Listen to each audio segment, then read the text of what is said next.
si continua a voler dire che la responsabilità e la colpa è da un'altra parte e non del datore di lavoro che accetta un contratto con cooperativa o senza cooperativa di lavoro oggettivamente sottopagato, e allora andrà bene così. Cioè, l'imprenditore agricolo che paga 3 euro all'ora il bracciante, tramite caporale o senza il caporale, l'imprenditore agricolo che fa vivere i propri dipendenti immigrati clandestini senza permesso di soggiorno in una baraccopoli, e lì ci può essere l'ONG, il terzo mondo, non ho capito di cosa parla quell'altro, ci può essere quell'altro sarà lei, scusi, non so di cosa, la colpa della Guardia di Finanza che non fa tutto quello che volete. Qui ci sono delle imprese, quell'altro, ci sono delle imprese che assumono, o meglio pagano 2-3 euro all'ora dei lavoratori. Qualsiasi imprenditore sa che questo è un prezzo. Quindi li mettiamo in carcere come in Inghilterra? Allora, io non si mette in carcere quando c'è una condanna in base alle pene previste dal codice penale, non è che devo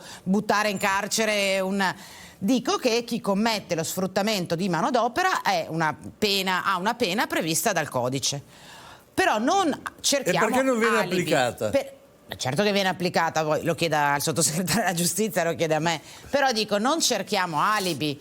Quando ci poniamo il problema del prezzo del pomodoro, noi sappiamo benissimo che dentro quella legge del 2016 veniva affrontato anche questo aspetto, e cioè si diceva esiste attraverso questa rete del lavoro sicuro la possibilità di dare dei bollini di qualità e di lavoro sicuro alle imprese agricole che certamente metteranno sul mercato prodotti a prezzi più alti, ma il consumatore che adesso sta attento. Ma cosa vuol dire il bollino? Che la legge che lei dovrebbe applicare come sottosegretario. La legge si parlava di una certificazione di qualità per le imprese agricole che utilizzano manodopera regolare, che è un meccanismo premiale che utilizziamo in tantissimi altri ambiti. Ma deve corrispondere però anche a un aumento del prezzo di quel prodotto. Ci sono in tantissimi altri ambiti sono stati posti banalmente dei dazi all'ingresso. L'Unione Europea ha deciso che la Cina non può esportare in Europa macchine elettriche, però evidentemente può esportare altri prodotti. Quindi siete d'accordo sui dazi?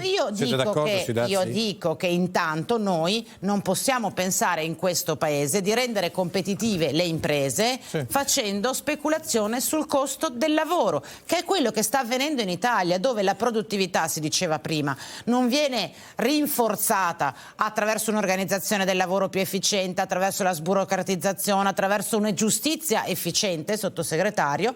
Invece la produttività viene sempre scaricata sul costo del lavoro. Finché continuiamo a pensare che attraverso questa scorciatoia rendiamo competitivi dei prodotti e delle imprese che competitive non sono, finisce male. Brava, il costo del lavoro. Quando noi risolviamo il problema del costo del lavoro semplicemente intervenendo sul cuneo fiscale, cioè lanciando addirittura il messaggio che non è il lavoro pagato troppo poco, a proposito di catena del valore e del valore umano oltre che produttivo del lavoro, ma diciamo il lavoro costa comunque poco, però vi do un po' più di soldi in busta perché non vi faccio pagare le tasse.